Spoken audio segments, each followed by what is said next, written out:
Morning class. तो आपका नीति नवनीतम है, तो अर्थात नए ज्ञान को प्राप्त करना। तो इसमें पहला श्लोक है आपका, अभिवादनशीलस्य नित्यम वृद्धोपसेविनः चत्वारि तस्य वर्धन्ते आयुर्विद्या यशोबलम।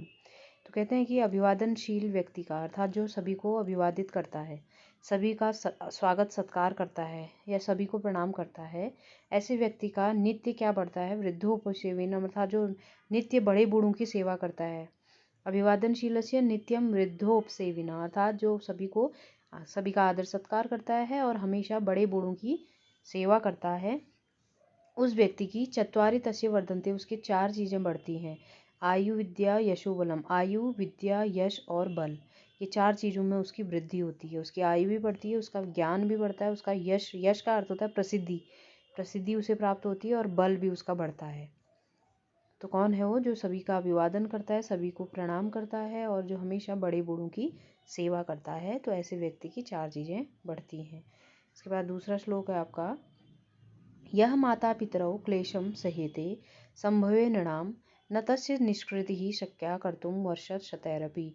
तो कहते हैं कि जो माता पिता क्लेशम सहेत कष्ट को सहन करते हैं, संभवे नृणाम अर्थात किसी भी हर संभव जो भी कष्ट उन्हें होता है, हर कष्ट को वो सहते हैं मनुष्य के जन्म के समय। तो मनुष्य के अर्थात जब वो अपने पुत्र या पुत्री को जन्म देते हैं तो हर माता पिता अनेक प्रकार के कष्टों को सहते हैं। न तस्य निष्कृति, उस कष्ट का निष्कृति मतलब निवारण होना। शक्याम कर्तु वर्ष शतैरपि, तो उस जो कष्ट उन्होंने सहा है उस कष्ट का हम कभी भी निवारण नहीं कर पाते हैं। अर्थात 100 वर्षों शक्या कर्तुम वर्ष शतैरपि मतलब 100 वर्षों में भी हम उसको लौटा सकते हैं, अर्थात उसका बदला, उसका ऋण हम नहीं चुका सकते हैं। जो हमारे माता पिता हमारे लिए हमारे जन्म के समय उन्हें जो कष्ट होते हैं, उन कष्टों को हम कभी भी उनका बदला नहीं चुका सकते हैं। तीसरा श्लोक है, तयोर नित्यम प्रियम कुर्याद च आचार्यस्य च सर्वदा तेष्वेव त्रिषु तुष्टेषु तपः सर्वं समाप्यते।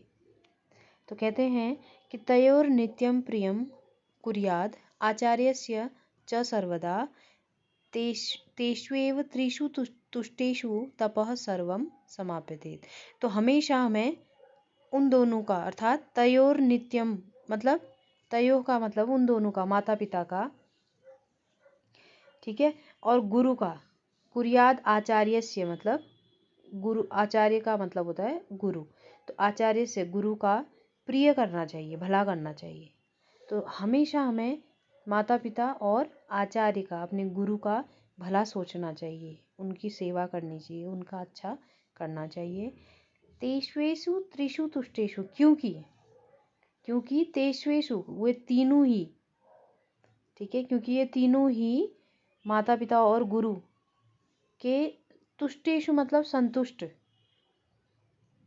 ठीक है, क्योंकि इन तीनों के संतुष्ट होने पर तपः सर्वम समाप्यते, हमारी जीवन की सबसे बड़ी तपस्या समाप्त होती है, अर्थात हमें सबसे बड़ी तपस्या का फल मिल जाता है। ठीक है, क्या कहते हैं कि तयो नित्यम प्रियम कुर्याद आचार्यस्य च सर्वदा।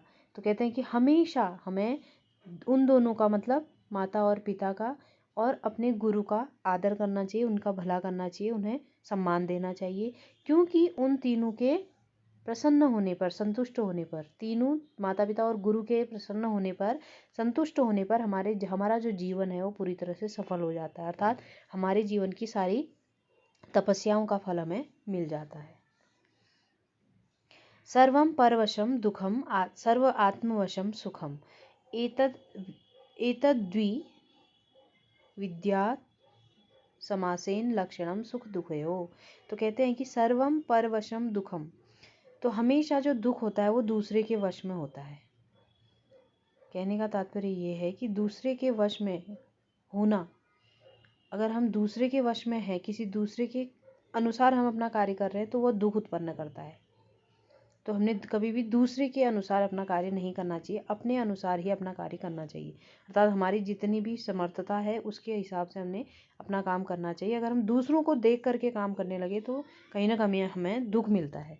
सर्व आत्मवशम सुखम, तो अपने आप के वश में अर्थात अपने नियंत्रण में रहना सबसे बड़ा सुख है।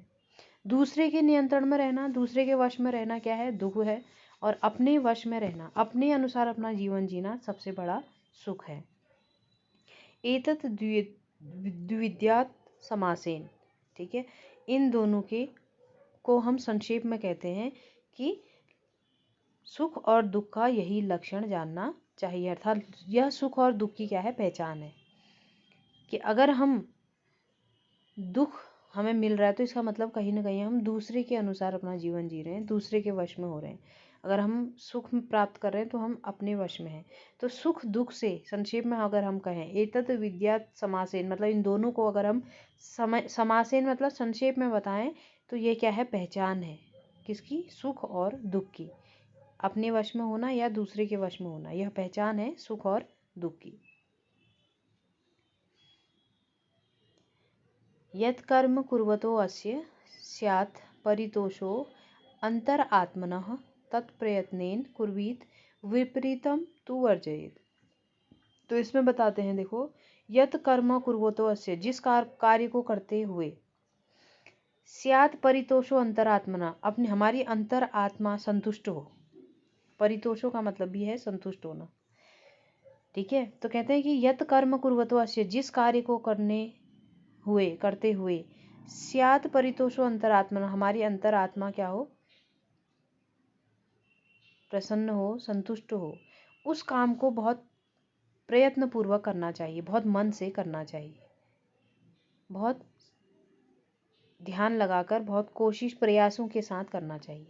जिस काम को करने के लिए हमारी अंतर आत्मा, हमारा मन, हमारा अंतर्मन संतुष्ट होता है, हमें खुशी मिलती है, उस काम को हमने बहुत प्रयत्न पूर्वक करना चाहिए। मतलब तत्प्रयत्नेन कुर्वीत, मतलब उसे बहुत प्रयासों के साथ करना चाहिए, बहुत मेहनत के साथ करना चाहिए।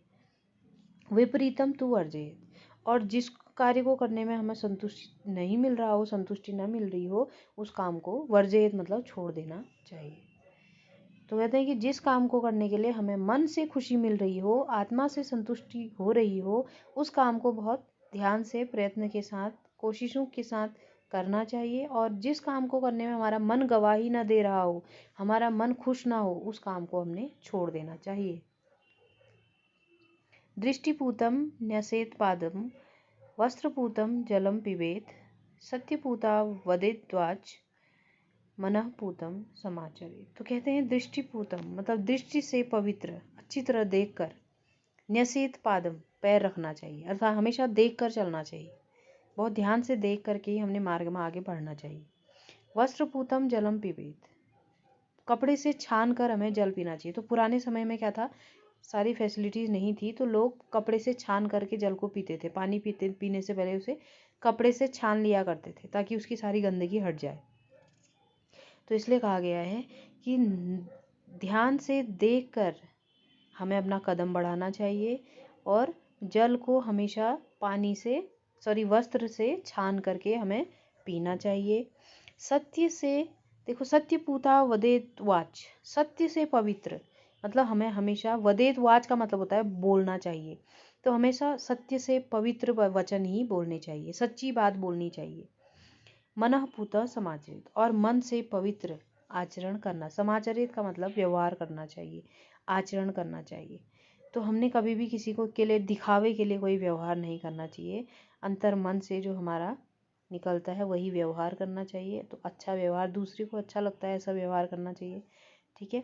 तो इसमें 4 चीज़ें दी गई हैं कि हमेशा ध्यान से देख करके ही कदम बढ़ाना चाहिए, दृष्टि को पूरी तरह से ध्यान से देखकर हमने अपना पैर आगे रखना चाहिए, कपड़े से छान करके पानी पीना चाहिए, कहने का तात्पर्य है कि साफ और पवित्र जल पीना चाहिए, और सत्य पूता मतलब सत्य से पवित्र वाणी हमने बोलनी चाहिए, अर्थात सच्ची बात बोलनी चाहिए, कभी भी झूठ नहीं बोलना चाहिए और कभी भी दूसरे से बुरा व्यवहार नहीं करना चाहिए, मन से पवित्र व्यवहार करना चाहिए। तो ये आपका कंप्लीट हो गए हैं नीति नवनीतम।